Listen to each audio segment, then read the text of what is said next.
seulement Jésus. Parce que notre nature avant Jésus est comme le monde. On ne connaît Dieu, on ne connaît pas les choses de Dieu, les œuvres de Dieu. Pourquoi? Parce que nous sommes sans Dieu. Oh oui, je crois en Dieu, mais c'est pas ça c'est.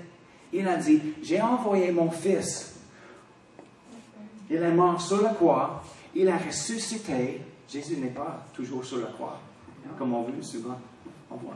Non, il a ressuscité. Il est vivant. Et il nous a donné la vie éternelle. Et nous sommes vivants avec sa vie éternelle si, et seulement si, on a accepté Jésus. Ce n'est pas quelque chose, on a tombé dans le salut. Hop là, je suis sauvé. Non, non, on accepte Jésus avec une intention d'accepter Jésus. Pas parce qu'on habite dans un pays chrétien, pas parce que maman était chrétienne ou grand-mère était toujours à l'église et elle a prié pour moi. Non, c'est la responsabilité de chaque personne de recevoir Jésus lui-même. Oui, j'ai besoin d'un sauveur. Je crois en Jésus, il est le Fils de Dieu et il est mort pour mes péchés. C'est simple, c'est trop simple, vraiment. Mais c'est simple. C'est la seule façon au Père et au ciel.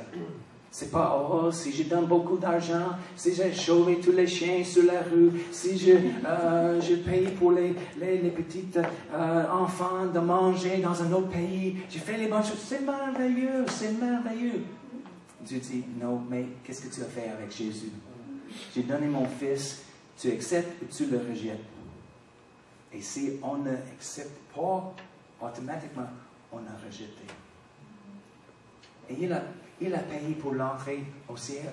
C'est gratuit maintenant. On arrive, nous sommes avec Jésus. Je suis avec lui. Je suis en lui. Il est en moi. Oh, tu as accepté Jésus? Oui. Viens. Amen. OK, j'arrive. On arrive sans Jésus. Tu dois payer l'entrée pour le ciel. Oh, j'ai fait ci et ça, tel et tel. Oh, c'est pas assez. Le seul est le sacrifice du sang de Jésus. Excuse-moi, Jésus. Oh, j'aime Jésus, c'est bon, c'est un bon gars.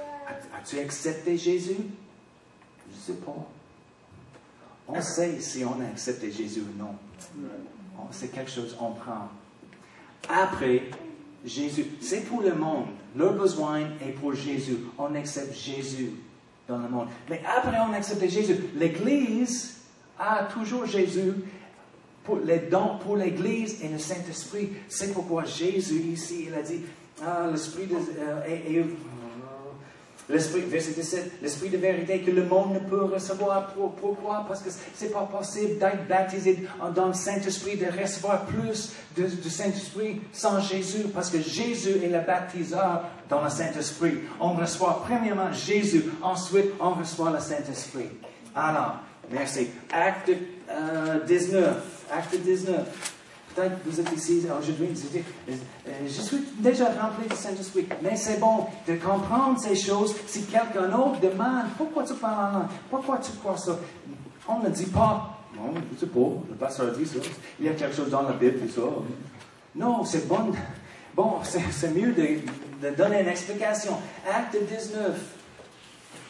Pendant que Paul était à Corinthe, Paul, après avoir parcouru les autres provinces de l'Asie, arrive à Éphèse. Ayant rencontré quelques disciples, il leur dit, avez-vous reçu le Saint-Esprit? Il a trouvé les disciples, il a pensé. Alors il a dit, avez-vous reçu, pas Jésus, mais le Saint-Esprit?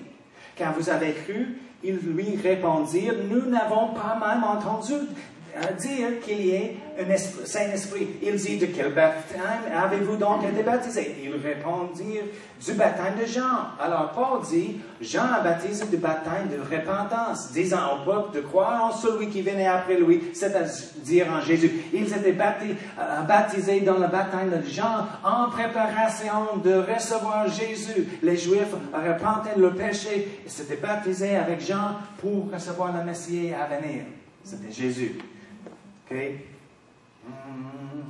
Verset 4. Alors, Paul dit, Jean a baptisé du baptême de repentance, disant, OK, je dis ça. Verset 5. Sous ces paroles, ils furent baptisés au nom du Seigneur Jésus. Alors, évidemment, c'est indiqué ici, ils ont cru immédiatement sur Jésus. Et ensuite, ils étaient baptisés au nom du Seigneur Jésus. Parce que c'est pas le baptême d'eau qui a la puissance de sauver quelqu'un. Parce que, comme je disais avant, si c'est l'eau, c'est le moyen de salut, on va prendre l'eau et tosser surtout par tout le monde sur la rue. Hey, tu es sauvé maintenant. Ah. Non, c'est le cœur, on reçoit Jésus. Le baptême d'eau est quelque chose après une démonstration des choses qui s'est passé dans l'intérieur. On était mort avec lui et on a ressuscité à nouveauté de vie maintenant en lui. C'est pourquoi on fait le baptême d'eau. Okay? Mais la puissance est quand on prie de recevoir Jésus. Alors, elle a dit, verset 6, lorsque Paul eut imposé les mains, le Saint-Esprit vint sur eux et ils parlaient en langue et prophétisaient. Ils étaient en tout environ 12 hommes. Alors, ils ont reçu Jésus et après ils ont reçu Jésus, ils ont reçu le baptême du Saint-Esprit et ils parlaient en langue. OK? Quelqu'un dit, j'ai dit, quand je ne crois pas comme ça, j'ai dit, mais ils parlent les autres langues pour prêcher l'Évangile. Parce qu'en acte, tout le monde a entendu leur langue, ils prêchent, mais ce n'est pas vrai. Ils ne prêchent pas l'Évangile, ils parlent des merveilles de Dieu. Ils glorifient Dieu vraiment. Personne n'était sauvé sur le jour de Pentecôte pendant les personnes parlant en langue. C'était après, quand Pierre se leva, et il a prêché l'Évangile, après tout le monde, il dit, c'est quoi le bruit? Et les personnes sont ivres. Je ne sais pas, c'est une commotion.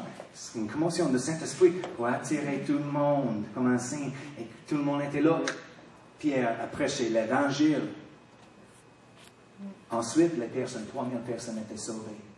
Alors, de prier en langue, de parler en langue, ce n'est pas pour prêcher l'Évangile. Okay. Tournez avec moi à Marc 16. Marc 16.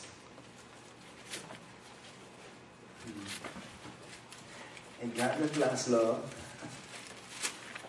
Garde la place, Marc 16. Et tournez à 1 Corinthiens 12.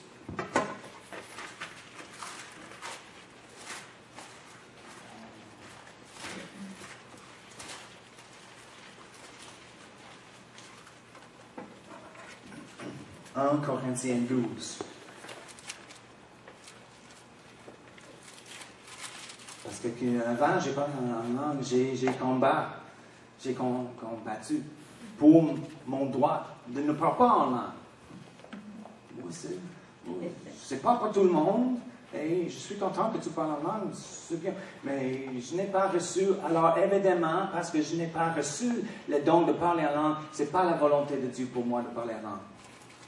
Mais on doit recevoir les choses de Dieu. Juste comme le salut. On ne dit pas, oh, je ne suis pas sauvé parce que si Dieu veut que je suis sauvé, je serai sauvé. Non, on prend le salut. On reçoit le salut. Il s'est déjà fourni et c'est accompli. Et on prend notre salut de lui. Merci Jésus. C'est la même avec toutes les bénédictions de Dieu. Oh, si c'est la volonté de Dieu, il va tomber sur moi. Oh, je suis guéri.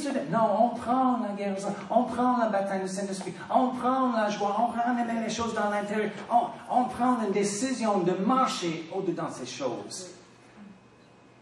Pas chaque chose qui arrive à la porte est la volonté de Dieu. Écoutez bien, pas chaque chose qui arrive à la porte n'est pas la volonté de Dieu. Des fois, l'ennemi arrive à la porte et il frappe. Oh, quelqu'un est à la porte. Oh, ça va dire, il va manger avec nous. Non, pas chaque personne qui frappe à la porte mange avec nous. Il dit, c'est quoi? Qu'est-ce que tu veux? Non, pas ici, pas ici. Débarrasse. On va checker avec la parole de Dieu. Si c'est la volonté de Dieu, c'est le problème. Les croyants souvent ne comprennent pas la volonté de Dieu, la parole de Dieu. La parole de Dieu est la volonté de Dieu. Alors, quand quelque chose arrive chez nous, on peut checker avec la parole. C'est comme la volonté de Dieu, le package comme ça. Ah, non, je n'accepte pas. Ce n'est pas dans la Bible pour moi. Ce n'est pas la volonté de Dieu. Si quelque chose arrive, ah oui, c'est la bénédiction. C'est dans la Bible, c'est parfait. Je le prends. OK, 1 Corinthiens 12. Oh Seigneur. Est-ce que j'ai dit, j'ai changé l'art, on quitte maintenant à 1 an? Non, pas vraiment. 1 Corinthiens 12. Et Dieu a établi dans l'Église, premièrement, des apôtres, secondement, des prophètes, troisièmement, des docteurs, les enseignants. Ensuite, il parle des dons de ministère ici. Juste comme dans l'autre endroit où on trouve les choses. Excuse-moi. 1 Corinthiens 12, verset 28, oui. Troisièmement, des docteurs. Ensuite, ceux qui ont le don des miracles, puis ceux qui ont le don de guérir, de secourir, de gouverner, de parler diverses langues. Tous sont-ils apôtres? Tous sont-ils prophètes? Tous sont-ils docteurs? Des miracles? Tous parlent-ils en langue? Et c'est indiqué ici, non. Et la réponse, non, non, non. Alors, on a dit, comme mon ignorance, la reste de la parole de Dieu, gardez-le, tous parlent-ils en langue? Non. Alors, c'est pas pour tout le monde. Non, attends.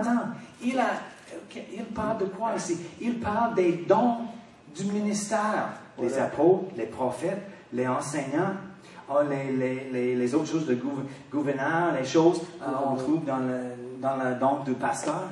Et il y a un ministère de donner un message en langue.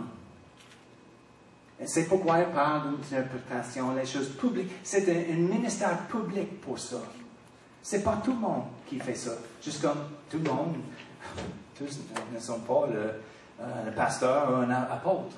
C'est dans la même façon de parler. Alors, il y a une façon de parler en langue qui est publique, comme un message pour l'Église, et une autre chose privée ou pour le croyant personnel.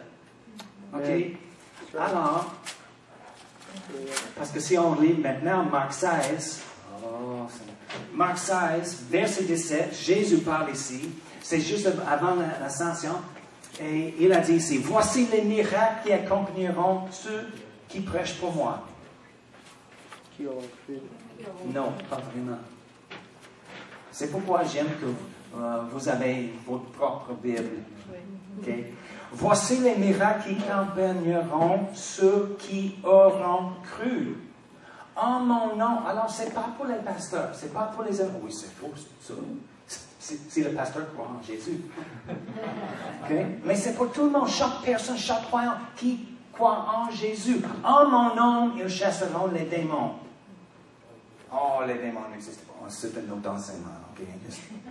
Restez là. Ils parleront de nouvelles langues. Ils saisiront des serpents. Et il parle des choses de l'ennemi, vraiment. Il parle littéralement. Mon État où j'ai grandi, c'était Virginie occidentale. C'était le dernier État aux États-Unis où c'était légal pour les églises de saisir les serpents, littéralement. C'est fou. Mais il ne parle pas les choses littéralement là-bas. Pas possible. Parce qu'en Luc, il parle à propos, nous avons l'autorité sur les scorpions, les serpents, et toute la puissance, le pouvoir de l'ennemi. Il parle à propos du pouvoir de l'ennemi. Okay. S'ils boivent quelques breuvages mortels, ils ne feront point de mal, ils imposeront les mains aux malades, et les malades seront guéris. On l'a vu ce matin. Le Seigneur, ok, mais il a dit, en mon nom, ils parleront de nouvelles langues. Chaque personne qui croit en lui. On croit en lui, on reçoit Jésus, et après on reçoit le Saint-Esprit, le baptême du Saint-Esprit, et on parle en langue. Juste la dernière chose, et on va commencer ici la prochaine fois, 1 Corinthiens 14. Parce qu'on va commencer à parler à propos des bénéfices ou les bienfaits de parler en langue. Parce que j'avais un ami et elle avait une expérience dans le Seigneur et c'était très fort. Le Saint-Esprit est tombé sur elle et elle a commencé à parler en langue. Elle était bénie, mais après elle a dit, oh, c'était une grande expérience, c'était quelque chose. Mais je ne vois pas.